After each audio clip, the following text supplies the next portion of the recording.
오늘의 큐티 말씀은 빌립보서 1장 27절부터 2장 4절입니다. 제목, 나보다 남을 더 존중하라. 먼저 앞뒤 문맥을 살펴보겠습니다. 사도 바울이 1차부터 3차의 전도 여행을 마치고 로마로 압송되어 감옥에 갇혀 있습니다. 가택 연금 상태에서도 찾아오는 사람들에게 복음을 전하였습니다. 디모데후서가 바울이 쓴 편지, 서신서 중에서 가장 마지막으로 썼다고 보고 있는데 빌립보서 역시 로마로 압송된 이후 감옥에서 쓴 옥중서신 가운데 하나입니다. 옥중서신 기록 순서는 에베소서, 골로새서, 빌레몬서, 빌립보서입니다. 대략적으로 AD 60년부터 61년경에 기록되었습니다.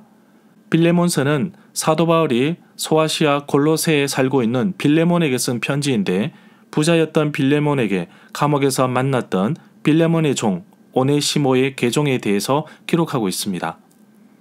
빌레몬이 살고 있었던 곳과 골로새 교회와 에베소 교회가 있던 곳은 소아시아 지방입니다. 그런데 빌립보서는 마게도니아 지역으로 유럽에 속합니다. 옥중 서신이기는 하지만 다른 서신보다 조금 다른 특성을 가지고 있습니다.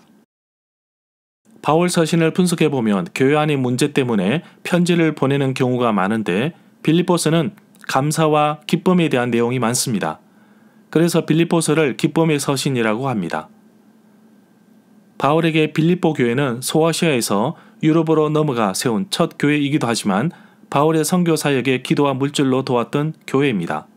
바울은 복음을 반대하는 자들의 고소에 지금 감옥에 갇혀 있습니다. 재판에 따라 어쩌면 이 세상을 떠나야 할 상황에 부딪힐 텐데 그럼에도 바울은 감옥에서 죽으면 예수님 곁에 있을 수 있어서 행복할 것이고 혹 감옥에서 풀려나더라도 복음을 전할 수 있을 뿐더러 빌립보 교회 성도들도 만날 수 있어서 기쁠 것이라고 합니다. 바울은 감옥에 갇혀 있는 가운데서도 복음을 전하기 위해 온 힘을 다하였고 이 소식을 빌립보 교회 성도들도 듣게 됩니다. 그런데 멀리 떨어져 있는 빌립보 교회 성도들도 적지 않은 고난을 받게 되는데 바울은 이 고난이야말로 천국의 시민권자가 가질 수 있는 특권이라고 보고 있습니다. 문단을 나눠보겠습니다. 1장 27절부터 30절 하나님께 영광을 돌리는 삶 2장 1절부터 4절 한 마음과 한 뜻으로 1장 27절에 보면 이 구절에서 말하고 있는 삶, 생활하라의 본래 뜻은 시민의 의무를 다하다 라는 뜻입니다. 여기에서 한 마음과 한 뜻이라는 단어는 공동체에서 뜻을 같이 하는 것이 얼마나 중요한지 말해주고 있습니다. 복음에 합당하게 생활하는 것은 믿음 안에서 견고하게 살아가는 것이라고 할 수 있습니다. 빌립보서 4장 1절에서 바울은 주 안에서 서라 라고 격려합니다. 이러한 표현은 바울 서신에서 많이 찾아볼 수 있습니다.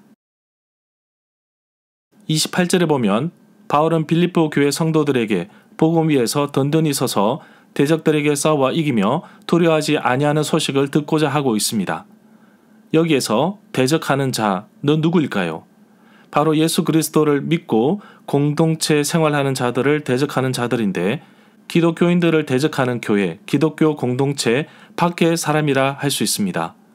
초기 기독교 성도들은 정말 많은 고난과 핍박을 받았습니다. 자신들이 살고 있는 도시에서 아주 적은 수로 출발했는데 도시에 살고 있는 유대인뿐만 아니라 이방인들에게도 많은 핍박을 받았습니다. 고린도후서 1장 5절에 보면 그리스도의 고난이 우리에게 넘친 것 같이 우리가 받는 위로도 그리스도로 말미암아 넘친다고 고백하고 있습니다. 데살로니가 교회 성도들에게도 동일하게 고난에 대해서 말하고 있습니다. 베드로는 고난에 대해서 연단하려고 오는 불시험을 이상한 일 당하는 것 같이 이상하게 여기지 말고 오히려 그리스도의 고난에 참여하는 것으로 즐거워하라고 말하고 있습니다. 30절에 보면 빌립보 교회 성도들이 바울이 당한 고난을 보았는데 2차 전도 여행 때 빌립보에 도착해서 받은 고난을 의미합니다. 사도행전 16장 19절부터 40절에 그 내용이 나옵니다. 데살로니가전서 2장 2절에서도 데살로니가 교회 성도들에게 빌립보에서 받은 고난과 능력에 대해서 말하고 있습니다. 그런 와중에서도 하나님을 힘입어서 많은 고난 중에 하나님의 복음을 전했다고 말합니다. 바울은 계속해서 싸움이라는 단어를 사용합니다.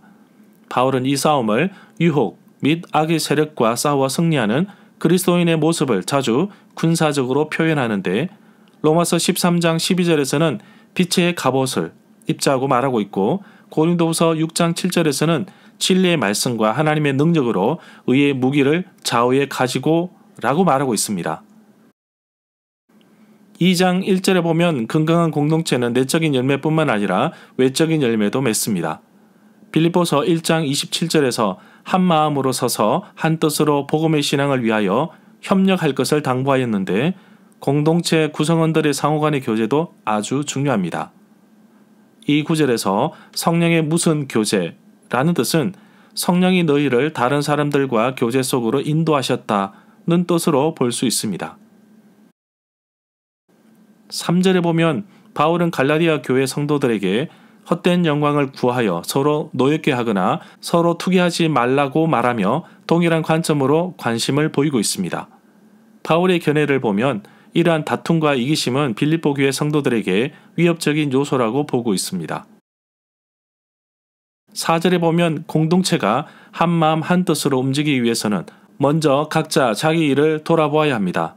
또한 다른 사람의 일도 함께 돌보며 함께 할 때 서로의 기쁨이 생기는 것입니다. 바울은 로마서 15장 2절에서 우리 각 사람이 이웃을 기쁘게 하되 선을 이루고 덕을 세우도록 할지니라고 말하고 있습니다.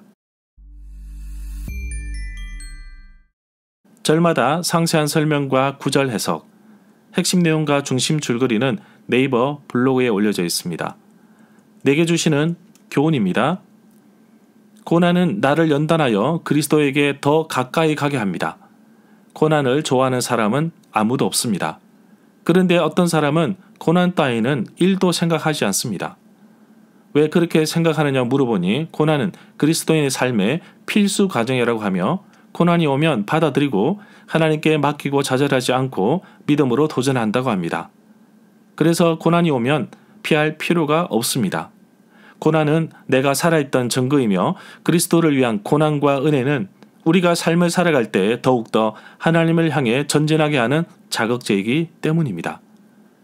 고난의 강도는 사람마다 다르기 때문에 믿음이 약한 사람에게는 아주 크게 다가옵니다. 그래서 공동체 속에서 서로 격려하고 한 마음으로 세우며 겸손한 마음으로 남을 나보다 더 낮게 여기는 바울의 격려처럼 믿음이 강하든 약하든 주 안에서 하나라는 것을 잊지 말고 서로 격려하며 서로 세워주고 모두 고난에서 승리하도록 격려합시다. 공동체가 한마음 한뜻으로 움직이기 위해서는 먼저 각자 자기를 돌아보아야 합니다. 자기 자신이 먼저 하나님 앞에서 바로 서 있어야 합니다. 또한 다른 사람의 일도 함께 돌보며 함께 할 때 서로의 기쁨이 생기는 것입니다. 내가 돌아보고 돌봐야 할 사람은 누구인지 기도하며 찾아봅시다. 교회 공동체 속에서 조용히 기도가 필요한 분도 있습니다. 조용히 격려해야 할 분도 있습니다. 어떤 분은 강하게 도전해야 고난 속에서 벗어나는 분들도 있습니다. 교회 공동체가 하나님 앞에서 건강하도록 서로 세워주고 강건할 수 있도록 주위를 돌아보고 연약한 지체를 위해 기도하며 격려하며 함께 일어서도록 돕겠습니다.